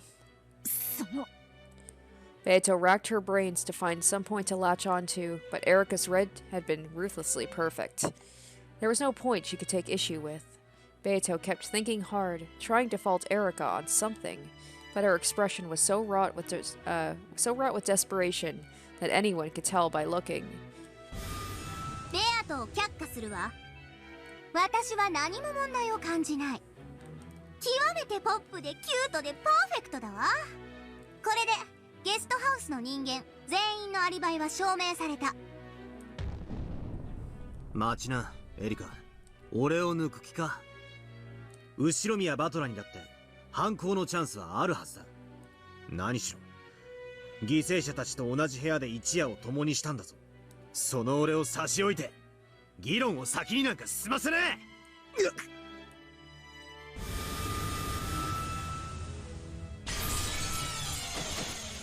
At that moment, an arrow twisted like a golden snake and hit me. It didn't pierce through me, but it slapped me hard on the cheek like a whip, putting him in his place. バトラ様の発言権はまだ認められておりません。I wonder if Delanor is going to speak up and be like, I'd like to do another battle with Badler. See if she can win this time. ご注意を。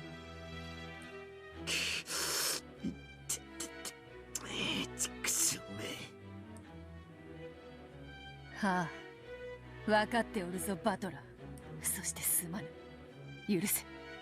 エリカ、まだバトラのアリバイを示していないぞ。バトラは犠牲者たちと枕を並べて眠った男。Yeah, right? He would seem like the most suspicious person. 誰よりも一番に疑わなければならぬのではないのか。Is it not possible that Badler in the guest house committed the crime?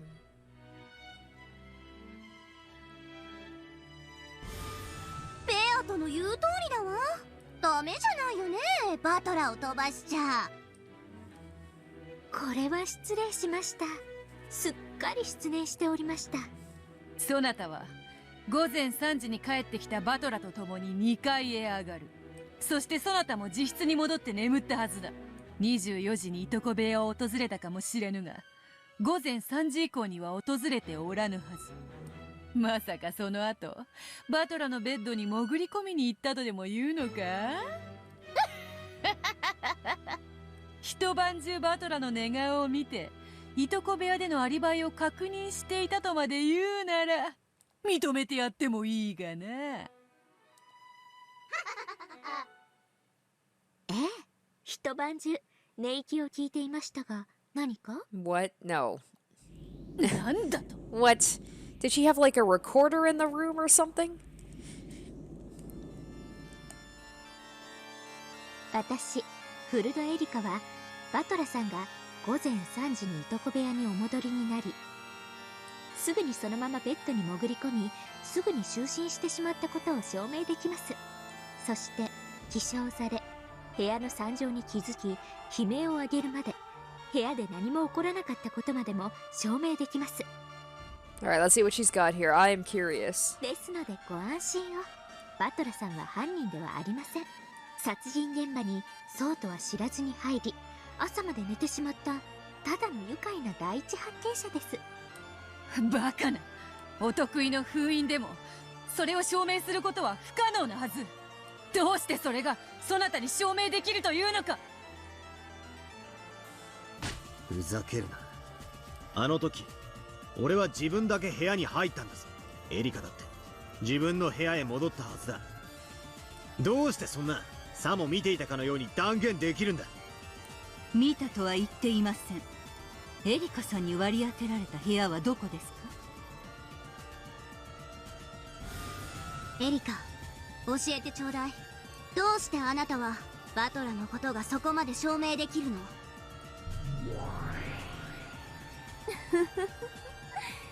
さすがよ。それでこそ探偵だわ。私の部屋はいとこ部屋の隣です。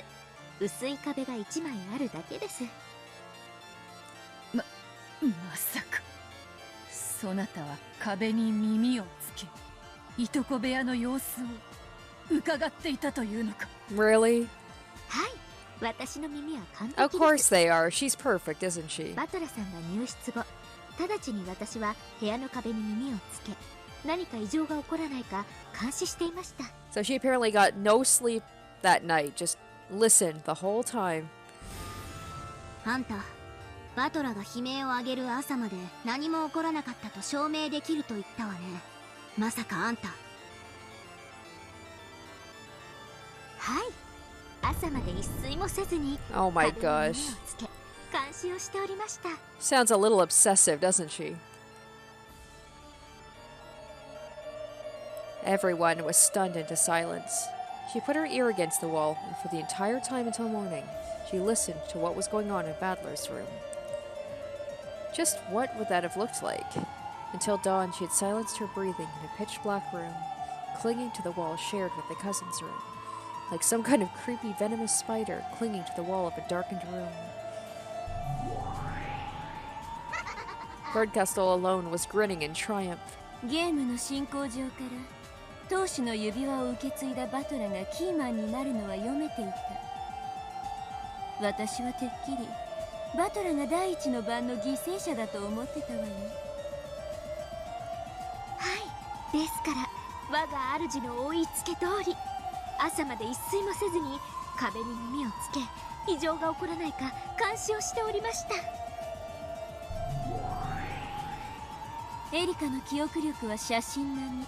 We'll say that's the reason the next morning why she lost to Battler. It's just she was running on no sleep. She wasn't at her 100%. そして聴力は録音機並み。エリカの耳をごまかしてジョージたちを殺し、首に傷を刻むなど不可能なことよ。It is impossible for Battler to have committed the crime.「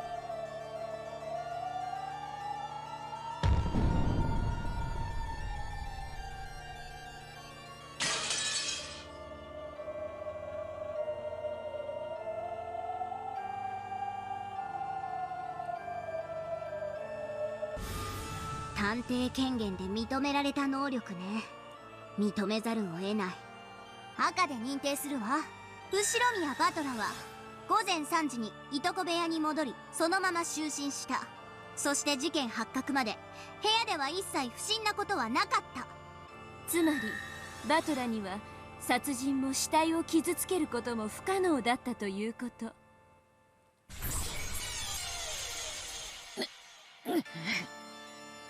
The red from two of them forced Beato to show an expression of considerable anguish. It was only natural. The red truth they had spoken not only guaranteed Battler's alibi, but a number of other things as well. First off, it meant the murder was impossible for anyone after 3 a.m., and since the cousins were confirmed to be alive as late as midnight, the time period of the crime automatically became, so that's going to knock out a couple more, isn't it? Between midnight and 3 o'clock, they knock out the before midnight and after 3 o'clock. That's 2 more things gone. That also automatically provided a guaranteed alibi for everyone who wasn't in the guest house before 3 a.m. It is impossible for the crime to have occurred after 3 a.m.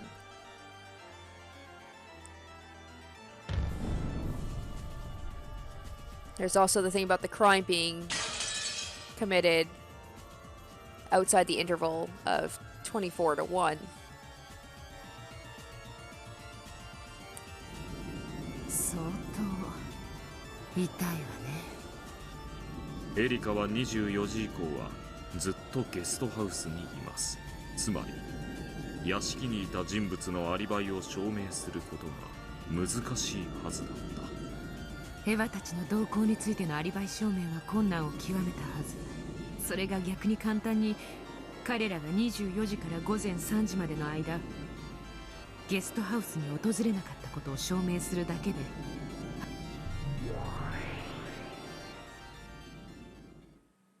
とにかく午前3時以前で殺人が可能だと構築するしかあるまい。そしてそれを屋敷の誰かで実行可能だと証明しなくてはならぬ。The people who were in the guest house all had alibis. The crime didn't occur before midnight. The crime couldn't have occurred after 3 o'clock. In other words, there was no way for the murders to happen unless someone from the mansion committed the crime between midnight and 3 o'clock. What if someone in the mansion committed the crime between 24 o'clock and 3 o'clock? In order to protect Natsui, she had to establish that it was possible for someone other than Natsui to commit the crime. Ironically, the witch had to prove that a human could have committed the crime. しかし、そいつはなかなか難しい話だな。エリカは午前3時までラウンジにいた。そして2階へはそこを通らずには至れない。つまり事実上ゲストハウス2階の管理人のような状態になってるわけだ。月並みですが、エリカに知られずに2階へ上がることができれば犯行は誰にでも可能だと証明できるでしょう。人間その気になりゃ2階の窓までよじ登ることもできるかもしれねえぞ。What if the second floor was reachable without going past Erica in the lounge?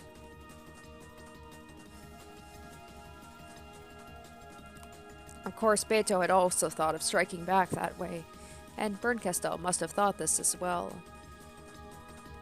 バトラ、南條、郷田、熊沢、ゲストハウスのすべての人物に犯行が不可能であることは分かった。しかし、屋敷の人間はどうか。すでにお話ししておりますし、我が主が赤き真実でも宣言済みです。私はゲストハウス1階のラウンジにいました。そして2階へ至るにはラウンジを通らなければなりません。つまり私の目に触れずに2階へ至ることは不可能だということです。それが不可能ではなかったら、例えばゲストハウスの外壁にはしごを立てかけ2階の窓より侵入したとか。ラウンジを通らずに2階へ至る方法は存在するはず。これならばそなたの目に触れずに犯行現場へ至ることは可能だ。Beato finally struck back. Before now, she had let Erika take total control and attack her with the red over and over. During that time, Beato's counterattacks with the blue truth had been few in number, even including this one. 当然、そう切り返されることは想定済みです。私のラウンジでの見張りが無意味であったことにされてはたまりませんから、そこでまずは私の見張りが完璧であったことを証明しなくてはなりません。まずゲストハウスの構造上、ラウンジにいた私の目に触れることなく2階へ至ることは不可能です。視覚も遮蔽物も一切なく、どのような物理的心理的視覚も存在しません。我が主、復唱を要求します。ゲストハウス2階へはラウンジにいた人物に知られずに至ることは不可能。もちろんこれは内部から2階へ至る話だけれど。グッドです、我が主。さて次はベアトリーチェ教のご公設の外部から至る方法です。これには正直困りました。The window is locked from the inside, right? So unless somebody was upstairs and intentionally unlocked the window for someone to get in, it would be pretty hard to impossible to do. 登れそうな木もありますし、はしごを使う手もあるでしょ。雨どいをよじ登って2階に至ることも不可能とは言い切れません。Yeah, like Battler did when he supposedly jumped out of the third story. しかし、これをさせるわけにはいきません。ほう、させぬとな。ではどうしたというのか。まさか夜通しゲストハウスの周りをぐるぐる回って根津番をしたとでも言うのか。いや、それはできないよな。そなたはラウンジにいたのだから。ラウンジの窓から見える外は外周の一部に過ぎない。そうです。私は外壁を2階まで登るあらゆる方法を完全に防ぐことはできません。しかし2階へ侵入することを防ぐことはできました。侵入を防ぐと。すでに読めている手です。恐ろしい。ここまで必要とは。ゲストハウスはその構造上、外部から2階へ侵入するには窓を使うほかありません。正常？どうでもいいことです。ただ窓が、鎧戸が Oh my 一度も開 god. かれなかったことを Did 保 she 証 stick すればいいだけの話だったんです。Did she stick slips of paper in all of the windows too? 私は黄金の隠し場所に立ち会い、その後ゲストハウスへ戻ってすぐラウンジを通過せずにゲストハウス2階へ至ることのできるすべての方法を断絶する工作を開始しました。同じことです。これまでと何も変わらず。あんた、まさかゲストハウスのすべての窓にお得意の封印をしたって言い出すの？あの天気の中、その格好で。一応漂着時の水着持ってますので。イかれてやがるぜ。客人として迎えられた家でまだ何も起こってないのに、あの雨の中そんなことをして回るってのか。普通の人間なら絶対にありえない不審な行為です。ですが彼女は魔女の駒ですから。 In the middle of all that rain, Erica sealed all the windows from the outside and create an alibi showing no one could have snuck into the guest house from the outside. She climbed up the walls herself and did that to all the windows on the first and second floor. No, to all things which could have possibly permitted entry. After hearing she'd listened to the cousin's room all night long without sleeping a wink, even this bizarre behavior didn't seem quite so impossible. That had probably also looked like a venomous spider. A repulsive venomous spider crawling eerily over the outer walls of the guest house in the middle of a storm. あなたという人は我が後ろ宮家を何だと心得ておられるのですか。客人として迎えた恩も忘れ。探偵にとって後宮家は事件の舞台以上にも以下にもなりません。私にとって事件発生前に重要なことは登場人物の名前を覚えることと地形構造を覚えること、来たる事件に備え各種アリバイの取得準備および工作に専念することです。事件発生前に何の準備もしない探偵は私から見れば三流かと。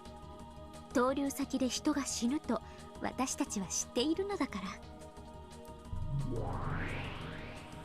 そしてエリカは事件発覚と同時に全ての封印が破られていないことを確認したわ。エリカが死体発見時に一番にいとこ部屋に到着しなかった理由はそういうことよ。死体なんて見分しなくても赤き真実でいくらでも確定が取れる。それより重要なのはアリバイ構築のための封印の確認だった。 That's why she showed up late to the Natsui one too with Hideyoshi. She was checking a whole bunch of stuff too. 我が主は完璧です。私は主に命じられたままに全てを完璧に証明しただけです。見事よエリカ。私の分身、私の駒。どうラムダ。これでラウンジでのエリカの見張りはアリバイ構築上絶対の信頼性を持つことが証明されたと思うけど。 There is no way to reach the second floor without passing through the lounge.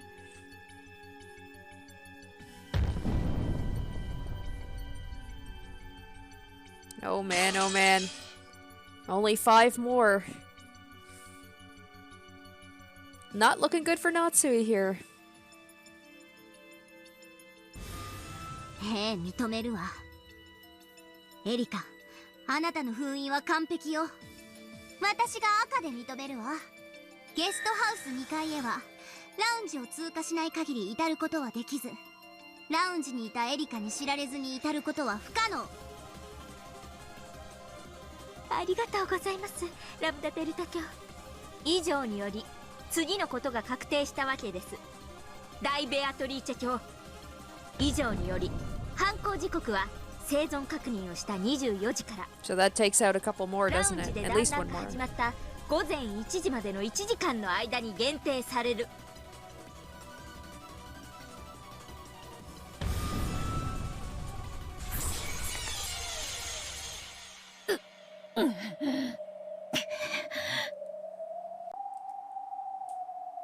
すでにお話ししていますが、私は24時にラウンジに降り、そこで南條先生と意気投合し、午前1時まで書庫でミステリー談義にふけっておりました。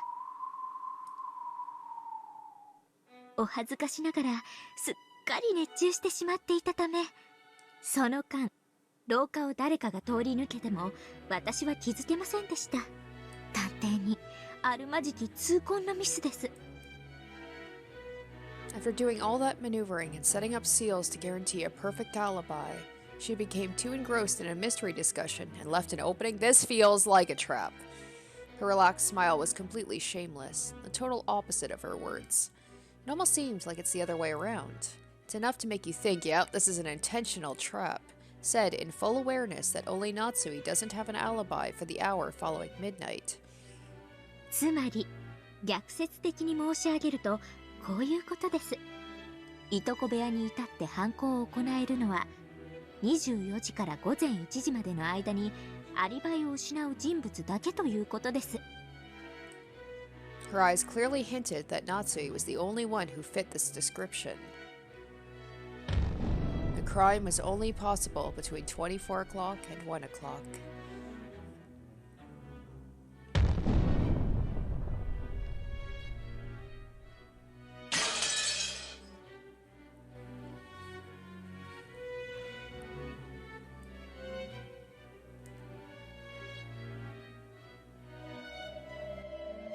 It had been a crime that occurred at a completely unknown point during that long night, but because of the alibis Erica had constructed, that time period had been compressed and restricted to the single hour following midnight. Erica left the cousin's room at midnight.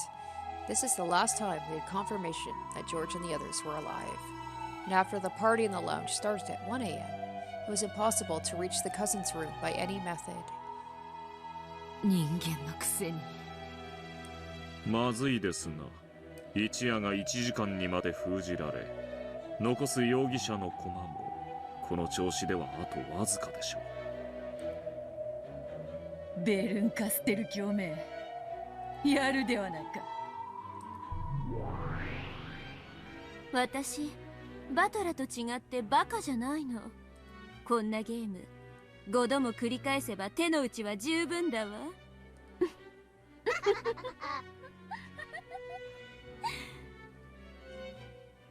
それでは改めまして、残りの容疑者、屋敷の人物のアリバイを検証してまいりましょう。何しろ24時から午前1時までのたった1時間の話、もはや難しいことではありません。まず24時の時点、この時点で2階廊下に夏日、クラウス、源氏がおり、それ以外の全員が1階食堂におりました。これはすでに我が主によって赤き真実で示されています。そうよ。24時の時点で屋敷の2階廊下には夏日とクラウス、源氏がいた。残りは全員1階の食堂。そしてご存知の通り、謎のノックがあって片翼の紋章の手紙が現れた。そしてそれをめぐって午前1時まで延々と議論が続いたわ。私がそれを赤き真実で語るわ。食堂の全員は午前1時まで誰一人食堂を退出していない。Alright, so that knocks out that one. Excluding Natsui, Kraus, and Genji, none of the people in the mansion left the mansion before 1 a.m.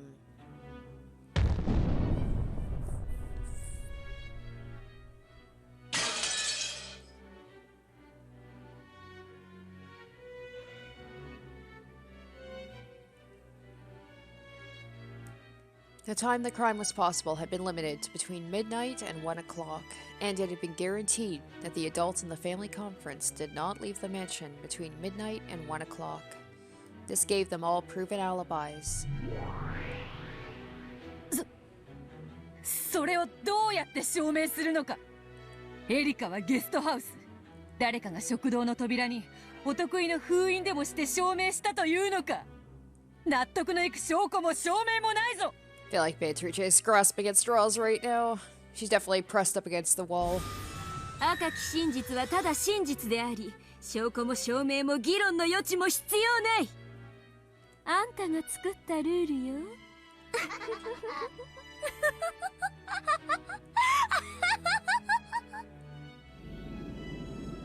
This overbearing red truth hadn't only given alibis to the adults in the dining hall, it also gave alibis to Shannon and Cannon, who had come to serve tea, and even guaranteed that they never left the dining hall. In other words, the only ones who didn't have proven alibis were 3 people, Natsui, Kraus, and Genji. No, there were only 2 left. If alibis were proven for Kraus and Genji, it would prove that no one but Natsui could have been the culprit. では次に源氏についてです。彼は犠牲者ですが、いとこ部屋での犯行に及んだ後、自らも殺された可能性も否定できません。そして何より24時に2階廊下にいましたが、その後夏日の電話の取り次ぎのため使用人室に戻り孤立します。It is not, or is it not possible that Genji in the mansion committed the crime? ということは、源氏にも犯行は可能なはず。I'm just waiting for Erica to point and be like, objection, hold it. Let me explain why that's not possible. 赤で語るわ。源氏は電話の取り次ぎを終えた後、そのまままっすぐ控え室に戻っている。証拠も証明も封印もアリバイもなく、ただ。Oop, sorry, I didn't mean to cut it off there. そして午前1時、親族会議は再び小休止となり、ローザがゲストハウスへ戻ります。この時、本当に協力に感謝します。後宮エヴァさん、ご起立を。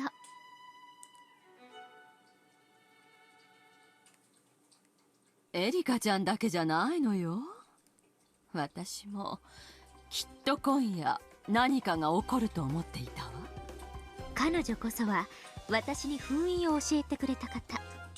そして私と共に疑わしい人物のアリバイを確かめるために協力してくださいました。私は午前1時の小休止の時、源氏さんの控え室に行き、エリカちゃんと同じ封印をしたの。つまりこれが破られていなかったなら、 Of course, how convenient. 午前1時から翌朝までこの部屋は誰も出入りできなかったことになる。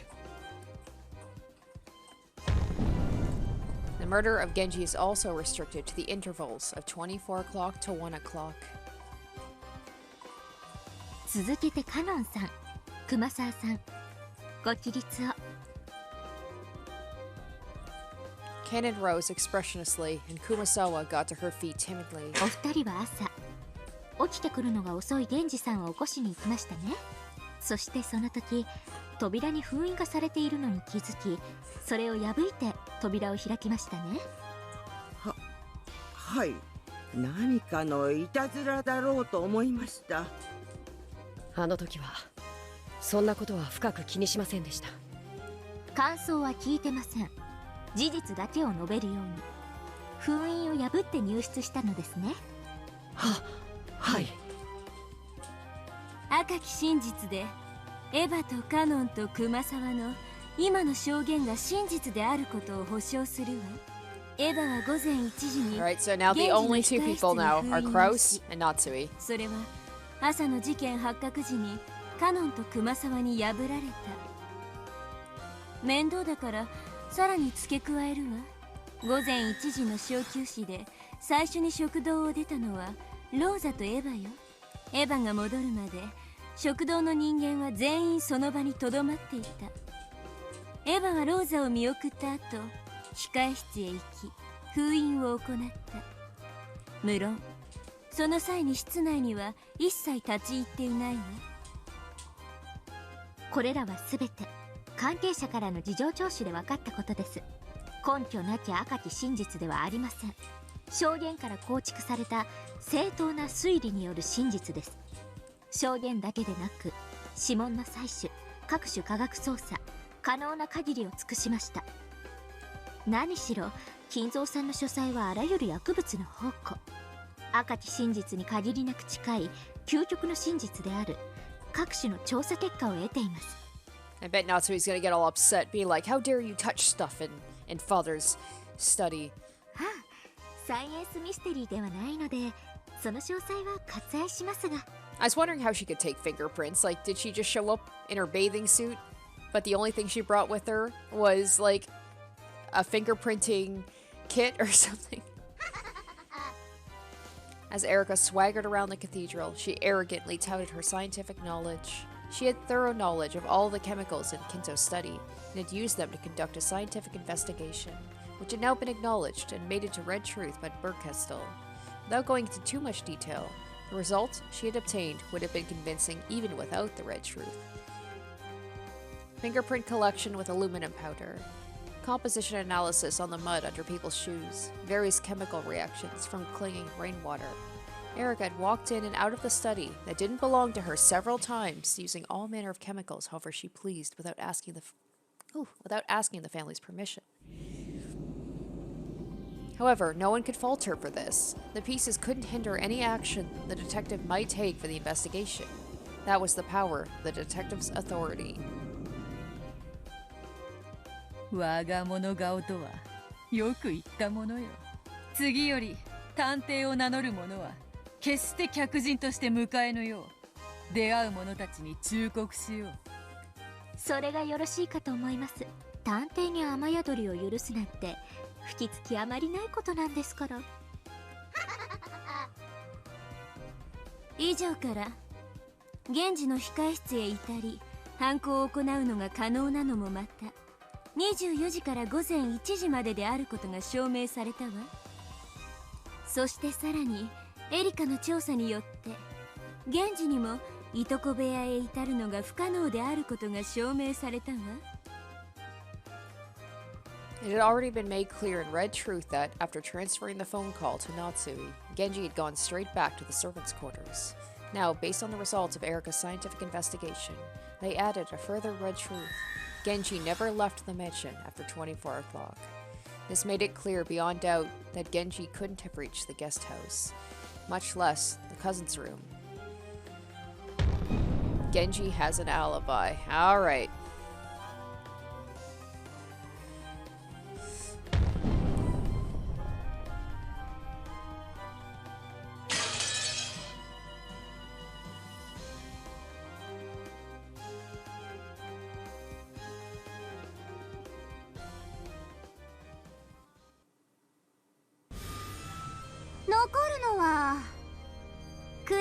Natsuhi だけだわ。それ以外の全員のアリバイが証明されちゃったじゃない。And Natsui also isn't going to, like, I feel like if she would be, if she had to choose between herself and Kraus, she would choose to say she did it over her husband. Natsui's mouth flopped open and shut like a goldfish starved of oxygen, and that was an accurate analogy. Natsui's mind was blank and spinning out of control, and she felt as though she really would suffocate. 後宮夏日、最後にチャンスをあげるわ。すべての犯行はあなたの夫の仕業だと自ら告白なさい。She knows that Natsui wouldn't do that. バカな。私が夫に濡れ衣を着せるような女に見えますか。ベアと夏日は拒否したわ。そしてあなたにも同じチャンスを分かっているでしょ。それともまさかクラウスが行方不明であるのをいいことに悪魔の証明でごまかしきれるつもりじゃないわよね。 Is it not possible that Kraus and the mansion committed the crime? Does that mean they're about to give us some red truths about Kraus right now?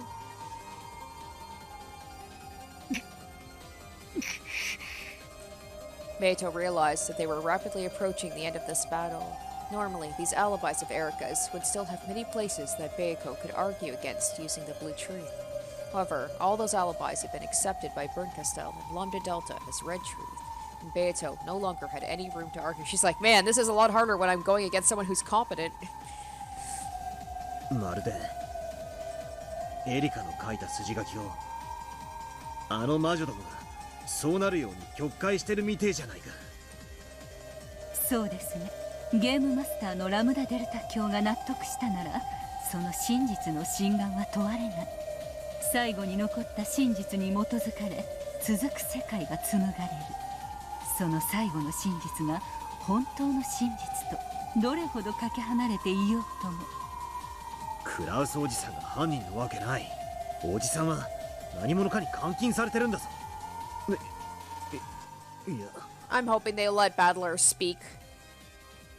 Come on, I need that Battler versus like Erika showdown part 2. そうと。夏日おばさんを電話でうまく騙した可能性も否定できないな。バトラ君は夏日とクラウスを疑っていますか。それはエリカの真実は卑劣な構築ですが正当です。魔女と結託しているとはいえ赤き真実で認められています。つまり嘘だけで構築した偽の真実では断じてありません。つまりエリカの真実でも筋が通るのです。夏日やクラウスが犯人という真実も全くありえなくはありません。それが虚構であろうとも筋は通る。真実と同じ価値を持った虚構なのです。その2つの真実のどちらを信じるか、それはバトラ君自身が自ら決めることです。いや、俺は夏日おばさんとクラウスおじさんを信じるぜ。確かに金でトラブルがあるのは知ってる。だがそれでも俺はおばさんたちが犯人だと信じたくない。いや、信じられない。これだけ赤で着実に追い詰められたこの盤面上でどうやったら夏日を逃がせますか。わからねえ。だが絶対に屈したくない。夏日おばさんは卑劣な罠にはめられただけだ。エリカの推理はまさにそれに踊らされたものだから、エリカは意図してかせずしてか本当の犯人の片棒を担いでるんだ。エリカが夏日おばさんを犯人だと告発し、そしてこの場にいる誰もがそうだと信じても、ならばこそ俺だけは夏日おばさんを信じたい。 Everyone assumes it's true. Does it become the truth? If everyone accepts a lie, does it become the truth? Must the solitary truth teller be dragged to the guillotine to the jeers of liars? 俺は嫌だぜ。誰も夏日おばさんを信じないなら、むしろ俺が信じてやる。本当の真実は全員が納得したら決まるものじゃない。徹底的に双方の可能性を検討して、その上で至るもんなんだ。だからこの法廷は嘘っぱちだ。この法廷は夏日おばさんを犯人だとでっち上げるためにしか存在しない。ベアとは夏日を必死に弁護していますよ。違う。ベアトがしているのは神戸。Oh, I want Butler jump in and save Beatrice again. 言い訳でしかない。この法廷では相手の主張に抗うだけじゃ戦えないんだ。